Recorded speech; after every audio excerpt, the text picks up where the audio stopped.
Okay, in this video I have another improvised charge for you.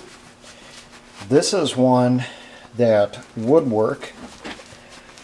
It is out of FM 21-75 Combat Skills of the Soldier from 1984, so this is Cold War era. This is a incendiary charge. Now, I already showed you an example of the grape shot charge from the Cold War, which was a way to handle massed Soviet infantry. Well, infantry isn't the only thing they had. They also had armor, a lot of it. So they were trying to come up with ideas on how to take care of that armor as easily as possible in the field with what a person could get a hold of.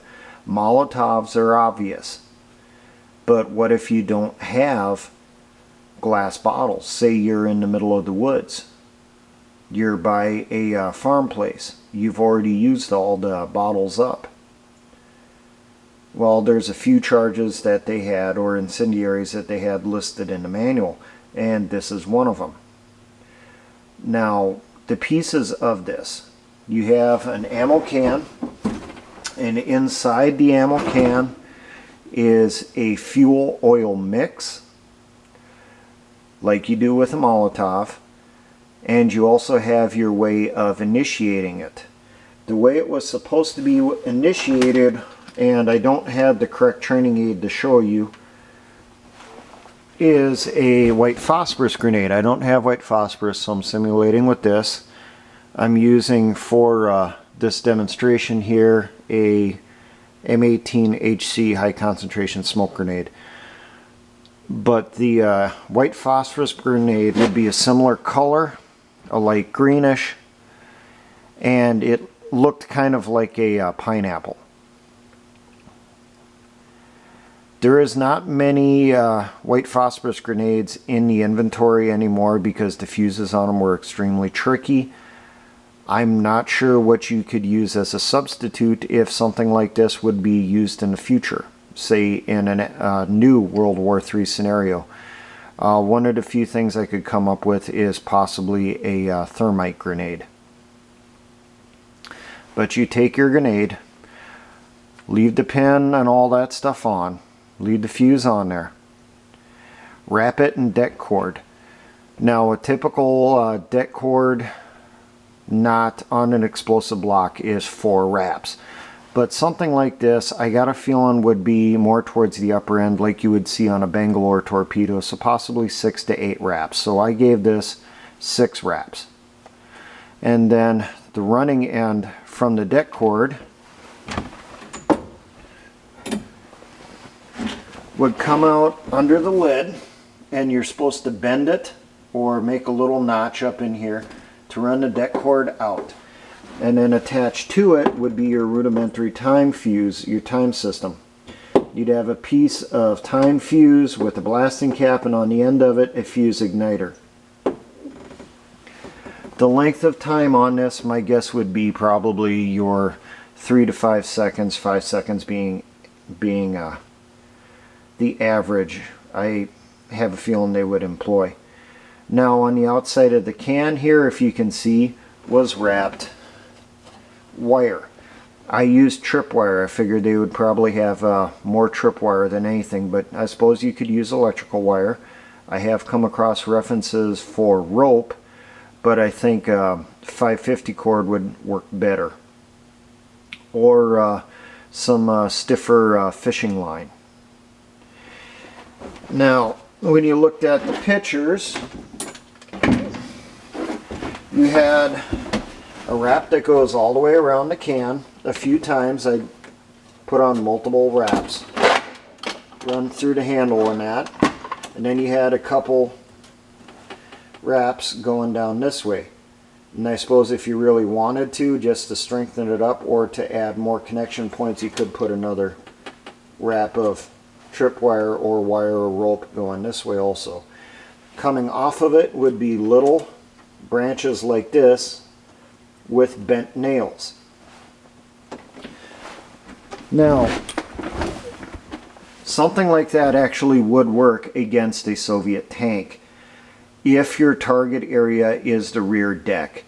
On Soviet tanks, and I got a feeling even the current Russian tanks, they used a wire mesh cover over the top of the grills over the engine for the air intake and also exhaust.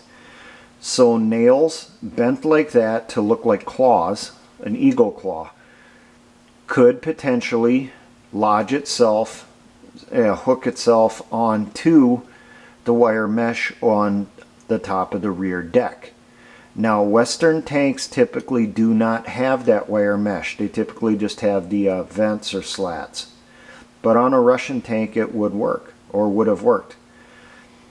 Now, they also mentioned in the manual you could use a grappling hook also. Just tie a grappling hook to the handle on the ammo can, and you toss that up onto the rear deck, and then the grappling hook in theory would attach to the mesh on the deck also. Something that I think would work better than nails would be your fishing hooks. Not your single hooks, but you have ones that are triple and quadruple hooks, older style ones. Your treble hooks or something like that, I think is what they used to call them. Those, you have like mini grappling hooks right there, and that would give you a more solid, you know, there's a hook facing all 4 directions or 3 directions, so you're going to always have at least one of those hooks is always going to be in contact with the surface as it's sliding down. But you would want as many little branches like that, especially if you're using nails, as many little branches like that coming off of it, as many little wires as possible. You want them from all the sides, from the bottom, from the top, wherever you could attach them, to increase your chances of locking on, of clawing its way into the hide of the Russian beast, the mesh over the top of the engine compartment. So how this would work: the Russian tanks would be coming through the city or through the woods. The soldier would pop the fuse igniter. He would toss it up onto the rear deck of the tank as it's going past.